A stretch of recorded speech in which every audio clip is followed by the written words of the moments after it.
Un avion en provenance de Chine transportant des matières premières pour la production locale du vaccin Coronavac est arrivé au Brésil. L'Institut Butantan de São Paulo, partenaire local du laboratoire chinois Sinovac Biotech, devrait produire plus de 10 millions de doses de vaccins pour lutter contre le coronavirus. Le gouvernement vise à distribuer les vaccins à travers le Brésil vers la mi-juillet. À ce jour, l'Institut Butantan a livré environ 52 millions de doses de vaccins chinois au ministère brésilien de la Santé, qui est à son tour responsable de sa distribution dans tout le pays. Les livraisons jusqu'à présent représentent environ la moitié des 100 millions de doses promises au ministère de la Santé d'ici septembre. Le gouverneur de São Paulo, João Doria Jr., était à l'aéroport pour recevoir la cargaison.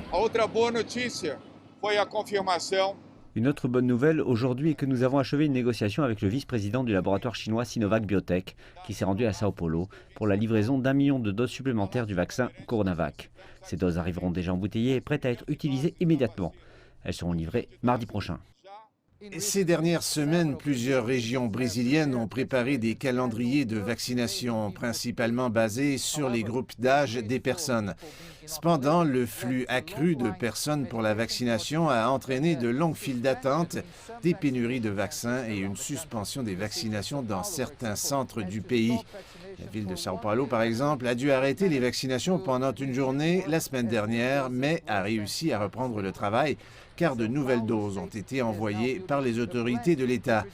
L'État de São Paulo construit actuellement une usine pour produire localement l'ingrédient pharmaceutique actif du vaccin Coronavac, puisque le contrat avec la Chine comprenait le transfert de cette technologie. L'usine, d'une capacité de production de 100 millions de doses de vaccins par mois, devrait être achevée en septembre de cette année et commencer la production d'ici décembre.